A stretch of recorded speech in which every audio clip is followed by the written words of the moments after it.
Good morning guys. आज का discussion है पैरो सीक्वेंसिंग। पैरो सीक्वेंसिंग क्या होता है कि डीएनए सीक्वेंसिंग। डीएनए सीक्वेंसिंग मतलब डीएनए में जो डीएनए डबल स्ट्रैंडेड डीएनए होता है उसमें न्यूक्लियोटाइड का क्या सीक्वेंस है, ये चीज़ हम कैसे पता करते हैं, कौन से टेक्निक से पता करते हैं। वैसे तो ये 3-4 तरह के टेक्निक से हमको पता कर मतलब चलता है, लेकिन हम एक स्पेशल टेक्निक आज पढ़ रहे हैं। ठीक है, ये ऐसा टेक्निक है, इसमें हम क्या करते हैं कि न्यूक्लियोटाइड सीक्वेंस को पता करते हैं लाइट का यूज करके। मतलब लाइट से हमको पता चलता है कि इसका क्या न्यूक्लियोटाइड सीक्वेंस है, कैसे है। आपको ये इस टेक्निक से आपको ये पता चलेगा कौन सा न्यूक्लियोटाइड पहले है, कौन सा न्यूक्लियोटाइड बाद में है, क्या न्यूक्लियोटाइड का सीक्वेंस है डीएनए स्ट्रैंड पे, तो इसका क्या प्रोसीजर रहेगा। तो ये चीज़ आपको मैं एक मतलब बताता हूँ। देखो, सबसे पहले क्या है, एक बार इसका डेफिनेशन देख लो। It is a technique to identify nucleotide sequence by using light. ठीक है, अब देखो सबसे पहले क्या होगा, इसके लिए ये जो टेक्निक होगा, ये टेक्निक कैसे किया जाता है परफॉर्म, इसके लिए क्या क्या मटेरियल रिक्वायर्ड है। सबसे पहले ये चीज़ आप देख लो। एक तो एपीएस हो गया एडिनोसाइन फॉस्फोसल्फेट, ये एक कंपाउंड है। उसके बाद सल्फ्यूराइलेज एक एंजाइम है। उसके बाद ल्यूसीफेरिन एक कंपाउंड है। ल्यूसीफरेज एक एंजाइम है। उसके बाद ये न्यूक्लियोटाइड जो है डीएनटीपी हो गया, ये देखो डीएनटीपी, डीएटीपी, डीसीटीपी, डीजीटीपी, मतलब जो भी एटीजीसी है ना, मतलब एडेनिन, ग्वानिन, साइटोसिन, थाइमिन, ये सब न्यूक्लियोटाइड जो है, ये सारे न्यूक्लियोटाइड रिक्वायर्ड होंगे। उसके बाद जो है आप उसका रेप्लिकेशन वगैरह में हेल्प आता है, प्राइमर आपको लेना पड़ेगा। फिर उसका हेल्प करेगा डीएनए पॉलीमरेज एंजाइम लेना पड़ेगा। फिर ए पायरेज, ये सारे चीज का रिक्वायरमेंट है, जिसमें ए पायरेज एंजाइम है, डीएनए पॉलीमरेज एंजाइम है, प्राइमर आप ऐड करते हो, ये भी एक तरह का एंजाइम ही होगा। उसके बाद ये न्यूक्लियोटाइड है, ये सल्फ्यूराइलेज एंजाइम है, ये कंपाउंड है, ये एंजाइम है, ये कंपाउंड है। तो इतना चीज हमको रिक्वायर्ड है। अब आपको देखना है कि क्या प्रोसीजर रहेगा। देखो, सबसे पहले हम स्टेप में लेते हैं double stranded DNA. Double stranded DNA लिए तो देखो, डबल स्ट्रैंडेड डीएनए जब भी हम कोई प्रैक्टिकल के लिए लेते हैं तो उसका क्वांटिटी बहुत कम होता है। उसका क्वांटिटी जब कम होता है, उसके क्वांटिटी को इंक्रीज करने के लिए हम पॉलीमरेज चेन रिएक्शन करते हैं, पॉलीमराइजेशन चेन रिएक्शन। तो उससे क्या होगा, डीएनए का जो क्वांटिटी है वो मतलब इंक्रीज हो जाएगा। अब जैसे डबल स्ट्रैंडेड डीएनए यहाँ एक ही बनाया हुआ है, ये मैनी हो गया। देखो, मैनी डबल स्ट्रैंडेड डीएनए हो गया। अब जब डीएनए डबल स्ट्रैंडेड बहुत सारा हो गया, अब इसको क्या करते हैं, डीनेचुरेशन में वो कर देते हैं। इसको अगर हम हाई टेम्परेचर पे 70-80 डिग्री पे रख दें तो इसका डीनेचुरेशन हो जाता है। डीनेचुरेशन होने से ये डबल स्ट्रैंडेड से क्या हो जाएगा, सिंगल स्ट्रैंडेड डीएनए। अब सिंगल स्ट्रैंडेड डीएनए जो हो जाएगा, ये एक बीड पे हम इसको अटैच करते हैं, और ये डीएनए बहुत सारा डीएनए अटैच कर देते हैं एक बीड पे। बहुत लगभग इस पे 1 मिलियन, एक बीड पे लगभग 1 मिलियन ये सिंगल स्ट्रैंडेड डीएनए का स्ट्रैंड लगभग जुड़ सकता है। ठीक है, तो ये चीज तो हो गया। अब ये अटैच हो गया, अब इस बीड पे सिंगल स्ट्रैंडेड डीएनए बहुत सारा है। अब आपको पता क्या करना था इस पे, कि इस पे जैसे मान के लो ये CTGA, मान के चलो इस पे क्या सीक्वेंस है, ये तो अननोन है, हमको पता करना है कि इस पे क्या सीक्वेंस है। तो अब देखो, सिंगल स्ट्रैंडेड इस पे डीएनए तो है, अब हमको क्या करना है, इसका रेप्लिकेशन कराना है। अगर हमको इसका रेप्लिकेशन कराना है तो आप ये जानते होंगे, डीएनए को अगर रेप्लिकेशन कराना होता है तो उसके लिए डीएनए पॉलीमरेज का जरूरत होगा और आरएनए प्राइमर का जरूरत होगा। क्योंकि डीएनए पॉलीमरेज के पास पॉलीमराइजेशन का कैपेसिटी है, लेकिन उसके पास इनिशिएट करने का नहीं है। रेप्लिकेशन को इनिशिएट कौन करता है, प्राइमर करता है। तो इसीलिए हम क्या करते हैं, इस सिंगल स्ट्रैंडेड डीएनए के साथ जो है हम एक प्राइमर अटैच कर देते हैं। देखो, ये प्राइमर अटैच हो गया, ये प्राइमर अटैच हुआ। इसके बाद फिर यहाँ पे डीएनए पॉलीमरेज आएगा, इस प्राइमर से अटैच होगा। प्राइमर से अटैच होगा डीएनए पॉलीमरेज। देखो, प्राइमर से डीएनए पॉलीमरेज अटैच होगा। अब डीएनए पॉलीमरेज अटैच हो जाएगा तो फिर अब ये पॉलीमराइजेशन चालू करेगा। और पॉलीमराइजेशन कैसे चालू करेगा, कि ये क्या करता है, न्यूक्लियोटाइड को लाता है, न्यूक्लियोटाइड को न्यूक्लियोटाइड से जोड़ता है फॉस्फोएस्टर बॉन्ड के थ्रू। अब देखो, जैसे अब हम बता देते हैं न्यूक्लियोटाइड क्या होता है। सबसे पहले तो ये देखो कि कोई भी डीएनए का स्ट्रैंड जो होता है, कोई भी डीएनए का जो अगर स्ट्रैंड होगा, इस डीएनए स्ट्रैंड में क्या होगा, एक तो होगा N2 बेस, नाइट्रोजन बेस। उसके बाद एक होगा शुगर, डीऑक्सीराइबोज शुगर। उसके बाद इधर होगा फॉस्फेट। तो अगर हम ये नाइट्रोजन बेस इसको देखें तो इसको बोलते हैं न्यूक्लियोसाइड, और इन सब को मिला के बोल देते हैं न्यूक्लियोटाइड। ठीक है, तो न्यूक्लियोटाइड में क्या होता है, न्यूक्लियोटाइड में आपको राइबोस शुगर होगा, उसके बाद नाइट्रोजन बेस होगा, ठीक है। अब ये नाइट्रोजन बेस जब हम इसको लाते हैं, जब इसको हम दो शुगर को, जैसे देखो अब हम पॉलीमराइजेशन करेंगे तो सबसे पहले एक हम न्यूक्लियोटाइड को लाए, तो एक न्यूक्लियोटाइड लाएं, फिर उसके बाद दूसरा न्यूक्लियोटाइड लाएं। तो दूसरा न्यूक्लियोटाइड जब हम लाएं, कोई भी न्यूक्लियोटाइड अगर हम पॉलीमराइजेशन कर रहे हैं तो कोई भी न्यूक्लियोटाइड अगर अटैच होगा उसमें, तो अटैच होगा तो देखो ये first, second, third, fourth, fifth, ये फिफ्थ एंड है इसका, फर्स्ट, सेकेंड, थर्ड।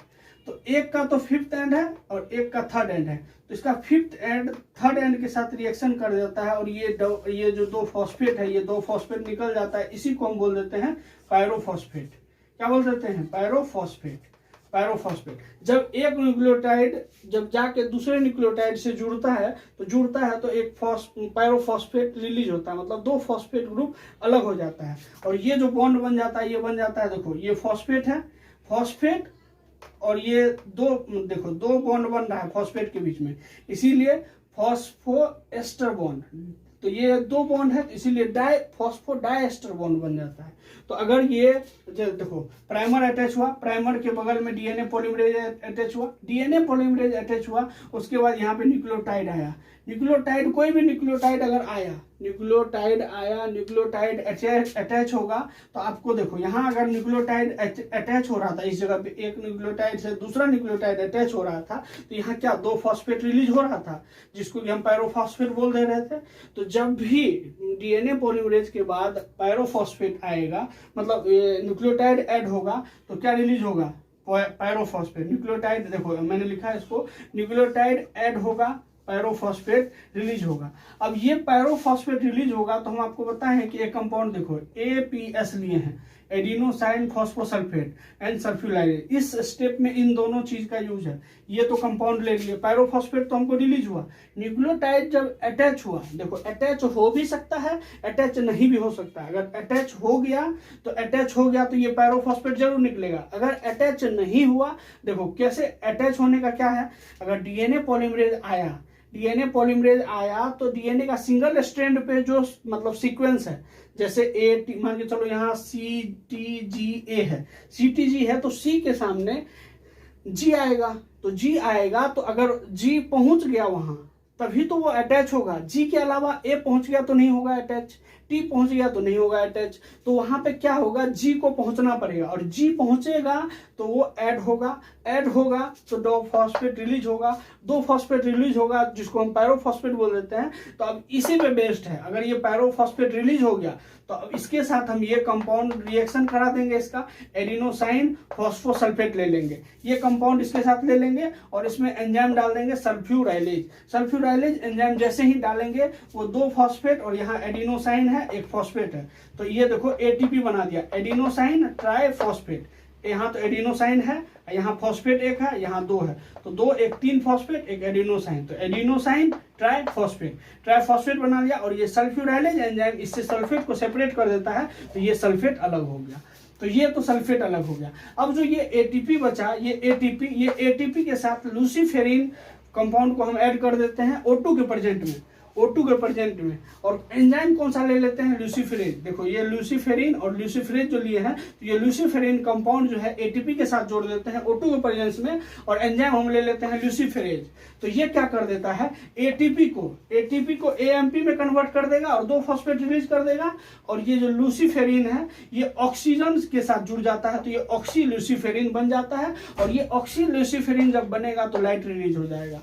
तो लाइट रिलीज जैसे ही होगा तो हम एक लाइट डिटेक्टर रखते हैं, जैसे ही लाइट इमिट होगा वो डिटेक्ट कर लेगा। इसका मतलब है कि न्यूक्लियोटाइड अटैच होगा, क्योंकि न्यूक्लियोटाइड जब अटैच होगा, जैसे G, अगर हमको मान के चलो एक ये स्ट्रैंड है, एक स्ट्रैंड में हमको यहाँ G है, C है, T है, A है, तो अब हम दूसरा स्ट्रैंड अगर हम कोई बना रहे हैं तो G के सामने क्या आना चाहिए, C के जगह क्या आना चाहिए, G के जगह क्या आना चाहिए, A के जगह T के जगह A के जगह T, ये आना चाहिए। अगर मान के चलो यहाँ C सी अटैच हुआ, इसका मतलब न्यूक्लियोटाइड अटैच होगा क्योंकि ये सेम इसका कॉम्प्लीमेंट्री है। तो सी अगर अटैच होगा तो ये फॉस्फोएस्टर बॉन्ड रिलीज होगा, मतलब पायरोफॉस्फेट रिलीज होगा, 2 फॉस्फेट रिलीज होगा। अगर सपोज दैट यहाँ हम मतलब सी के जगह हम टी ला के दे देंगे तो ये अटैच नहीं होगा, और ये अटैच नहीं होगा ये न्यूक्लियोटाइड, तो ये न्यूक्लियोटाइड को हमको हटाना पड़ेगा। तो ये जो भी न्यूक्लियोटाइड अटैच नहीं होता है उसको हम ए पैरेज एंजाइम के हेल्प से डिस्ट्रॉय कर देते हैं। क्या कर देते हैं? डिस्ट्रॉय कर देते हैं। अब देखो न्यूक्लियोटाइड में क्या होता है, एक होता है DTTP, DATP, DGTP, DCTP। अब देखो ATP यहाँ पे भी है और ATP यहाँ पे भी है, इसीलिए DATP जो होता है उसमें हम DATP अल्फा S लेते हैं। एक ये इंपॉर्टेंट चीज है कि मतलब सेम क्यों, क्योंकि मान के चलो ये यहाँ पे ATP रिएक्शन कर रहा है और ये भी ATP रिएक्शन कर सकता है, तो इसीलिए इसको सेपरेट रहने के लिए यहाँ हम DATP अल्फा S ले लेते हैं। तो अल्फा S ले लेते हैं तो होता क्या है कि अब देखो जो फालतू का अगर आया तो उसको हम ब्रेक डाउन कर देंगे, और जो काम का आया तो उसका सीक्वेंस हमको, जैसे जी है तो सी आ गया, ठीक है, सी आ गया, इसका मतलब हमको ये नीचे वाले का जो न्यूक्लियोटाइड अटैच होते गया, हम क्या देखो ये चीज हम क्या डाल रहे हैं ये हमको पता है क्योंकि हमारे पास बहुत सारा न्यूक्लियोटाइड है, एक बार में हम एक न्यूक्लियोटाइड डाल रहे हैं, और इस पे जो है एक बीड पे 1 million single stranded same type का, क्योंकि हम पीसीआर किए ही इसलिए थे कि एक डीएनए स्ट्रैंड को बहुत सारा कर सके। तो एक बीड पे बहुत सारा सिंगल स्ट्रैंडेड डीएनए अटैच है, बहुत सारा सिंगल स्ट्रैंडेड डीएनए अटैच है, तो हम क्या किए उसके साथ हम मतलब जैसे अगर हम DGTP डाल रहे हैं मतलब डाइन्यूक्लियोटाइड ग्वानोसाइन ट्राइफॉस्फेट जब डाल रहे हैं तो इसमें क्या चीज कर रहे हैं आप ये देखो, इसमें हम कर रहे हैं कि अगर हम DGTP डालें तो अगर G न्यूक्लियोटाइड जो है G अगर अटैच होने लायक है तो अटैच होगा, और जैसे ही आपको मैंने बताया कि अगर ये दो मतलब अगर न्यूक्लियोटाइड कोई अटैच होता है तो 2 फॉस्फेट अलग होता है, या इसी को हम पायरोफॉस्फेट बोल देते हैं। अटैच होगा तो ना, अगर अटैच नहीं होता है, अगर अटैच हो गया यहाँ तो अटैच हो गया, तो इसका सीक्वेंस तो हमको पता है कि सबसे पहले बार में हम डाले थे G, फर्स्ट सीक्वेंस हो गया G, और अटैच हो गया तो इसका मतलब G हो गया। अगर अटैच नहीं हुआ तो इसको हटाओ। अब मान के चलो हम डाले C है तो इसके सामने डाले हम A डाल दिए, तो A डाल दिए तो A अटैच नहीं हुआ, इसका मतलब A यहाँ नहीं है। और फिर हम जैसे ही G डाले तो देखे G मतलब G अटैच हो गया, इसका मतलब यहाँ G अटैच होगा। नहीं देखो समझ रहे हो कि नहीं समझ रहे हो?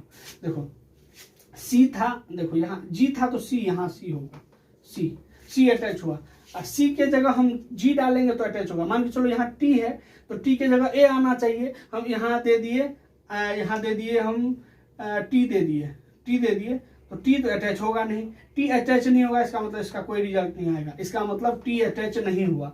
जैसे ही हम A दिए तो A अटैच हुआ, और ये अटैच हुआ ये कैसे पता चलेगा? जैसे ही अटैच होगा ये पायरोफॉस्फेट रिलीज होगा, इसके साथ हम एडिनोसाइन फॉस्फोसल्फेट ऐड कर देंगे, और एंजाइम हम डाल देंगे सल्फ्यूराइलेज एंजाइम डाल देंगे, तो ये क्या बन जाएगा? ATP प्लस सल्फेट, और ये ATP के साथ हम जोड़ देंगे ल्यूसीफेरिन, और O2 जोड़ देंगे ल्यूसीफेरेज एंजाइम के साथ।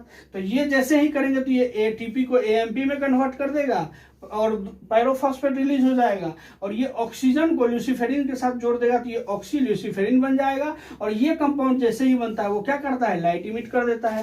तो लाइट इमिट करेगा, जैसे ही अटैच होगा पायरोफॉस्फेट रिलीज होगा, पायरोफॉस्फेट रिलीज हो करके ये ATP बनेगा, ATP ल्यूसीफेरिन के साथ रिएक्ट करके ल्यूसीफेरेज एंजाइम के प्रेजेंस में ऑक्सी ल्यूसीफेरिन बना देगा, इसको ऑक्सीजन के साथ जोड़ करके, और वो कंपाउंड जैसे ही बनेगा तो लाइट इमिट होगा। इसका मतलब कोई भी न्यूक्लियोटाइड जाके अगर अटैच होगा तो वो लाइट इमिट करेगा, और लाइट इमिट करेगा तो लाइट को डिटेक्टर हम एक लगा देंगे, लाइट डिटेक्टर जैसे ही लगाएंगे इसका मतलब लाइट डिटेक्ट हुआ, जैसे ही लाइट इमिट हुआ वो लाइट को डिटेक्ट करेगा। इसका मतलब देखो हम कोई भी न्यूक्लियोटाइड उसके साथ अटैच